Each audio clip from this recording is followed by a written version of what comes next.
बिस्मिल्लाहिर्रहमानिर्रहीम सल्लल्लाहु अला हबीबिही मुहम्मद व आलिही व सहबिही वसल्लम। अस्सलामु अलैकुम।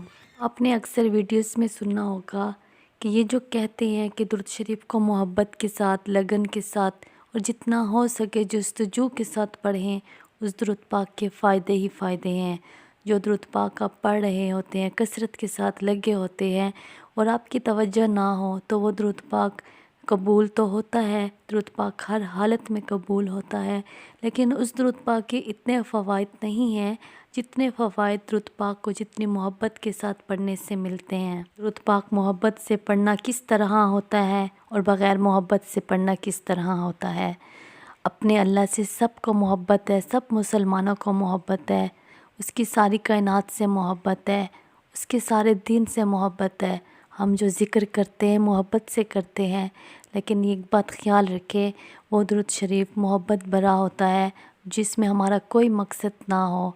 हम दिन गिन गिन के ना पढ़ें।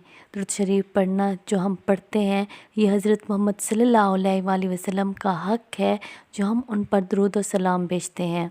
और दुरूद सलाम वो मोहब्बत वाला नहीं होता जो हम अपने किसी मकासद या अपने किसी मफ़ाद के लिए पढ़ते हैं। 2 महीने गुज़र जाते हैं, हम दुरूद शरीफ पढ़ रहे होते हैं और फिर ये दिल में ख़्याल लाते हैं कि 2 महीने हो गए, 3 महीने हो गए, हफ़्ता हो गया, इतने महीने हो गए, हमारा काम नहीं बना। हम तो दुरूद शरीफ पढ़ रहे हैं और कसरत के साथ पढ़ रहे हैं, इसलिए इसी दुरूद पाक में मोहब्बत नहीं होती, क्योंकि ये दुरूद पाक आप अपने मफ़ाद के लिए पढ़ते हैं, तो इस वजह से दुरूद शरीफ से आपको कोई फ़ायदा नहीं मिलता। असल बात ये है कि आप जिस पर दुरूद पढ़ रहे हैं उसी पे तवज्जो दें। हज़रत मोहम्मद सल्लल्लाहु अलैहि वसल्लम की ज़ात पर तवज्जो दें, उनके दुरूद पाक पर तवज्जो दें। आप जिसके लिए दुरूद पाक पढ़ रहे हैं उन्हीं पर तवज्जो दें। और जिस दिन आपने दुरूद शरीफ अपने बग़ैर किसी मकासद, बग़ैर किसी मफ़ाद के पढ़ना शुरू किया और सिर्फ़ यही समझ के आपने पढ़ना शुरू कर दिया कि ये खालिस दुरूद पाक हज़रत मोहम्मद सल्लल्लाहु अलैहि वसल्लम की मोहब्बत में पढ़ रहा हूँ या पढ़ रही हूँ और उसी का हक़ है ये दुरूद व सलाम, हम उसकी मोहब्बत में पढ़ रहे हैं, तो वो दुरूद पाक मोहब्बत भरा दुरूद पाक होगा। अब बात होगी यकीन कामिल किस तरह कहते हैं कि बहुत से वीडियोस में सुना होगा कि यकीन के साथ और तवज्जो के साथ पूरा यकीन होना चाहिए कि दुरूद शरीफ को यकीन के साथ पढ़ें। अगर आप किसी जॉब के लिए जाते हैं या आप खाना बना रहे होंगे, जब आप खाना बना रहे होंगे तो आपको यकीन होगा कि मेरा खाना अच्छा होगा। या आप अपने काम के लिए जा रहे होंगे या किसी जॉब के लिए जा रहे होंगे तो आपको टाइम मालूम होगा कि मैं इस टाइम पर निकलूँगा और मैं 10-15 मिनट तक अपने ऑफ़िस में पहुंच जाऊंगा, या जो भी आपकी जॉब है आप वहां पर पहुंच जाएंगे। तो आपको यकीन होता है ना कि अब 10 मिनटों बाद या 20 मिनटों का सफ़र है, अब 10 मिनट पहले नहीं निकलेंगे, क्योंकि आपको यकीन है अगर रश में भी ठहरना हो तो मैंने 15 मिनट में पहुंच जाना है। इसी तरह आपका यकीन होता है, आप जब जाते हो घर से बाहर तो आपको यकीन होता है कि मैंने इतने मिनट में पहुंच जाना है। तो आप जब दुरूद शरीफ पढ़ते हो तो आप सबसे पहले अपना यकीन रखिएगा, हम किसी मकसद के लिए नहीं पढ़ रहे, हम किसी मफ़ाद के लिए नहीं पढ़ रहे, लेकिन इसको पढ़ने के बाद हमारी कामयाबी यकीनी है। हमारी कामयाबी इस जहान में भी यकीनी है और उस जहान में भी हमारे लिए कब्र भी रोशन कर दी जाएगी। अपने मकासद को नहीं रखना, अपनी कामयाबियों को सामने नहीं रखना कि मैंने ये जीतना है या मैंने वो जीतना है। बस आपने सिर्फ यही मकसद रखना है कि इसके बाद दुरूद शरीफ हमारा दोस्त बन जाएगा और वो हमें कहीं पर भी नहीं गिरने देगा।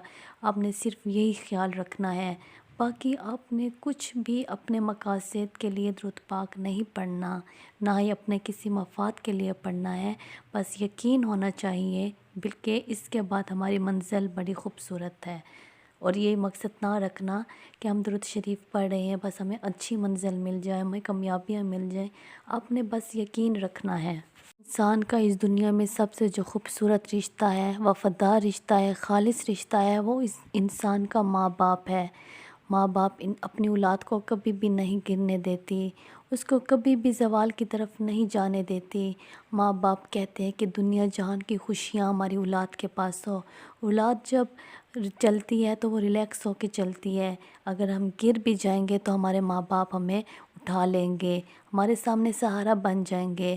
ویسے درود شریف بھی ہے، درود شریف کا سہارا لیجئے گا، درود شریف کو محبت سے پڑھیے گا۔ یہاں پر ایک بات یہ ہو گئی کہ آپ درود پاک محبت سے پڑھ رہے ہیں، لگن سے پڑھ رہے ہیں، آپ کا کوئی مقصد نہیں ہے، نہ ہی آپ اپنے مفاد کے لیے پڑھ رہے ہیں، خالص درود پاک حضرت محمد صلی اللہ علیہ وآلہ وسلم کے لیے پڑھ رہے ہیں۔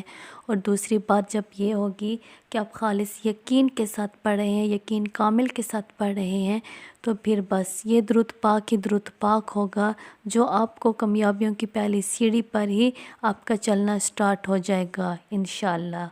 بس محبت کے ساتھ، یقین کے ساتھ درود پاک پڑھیے۔ صلی اللہ علیہ حبیبہ محمد و آلہ و صحبہ وسلم۔ السلام علیکم۔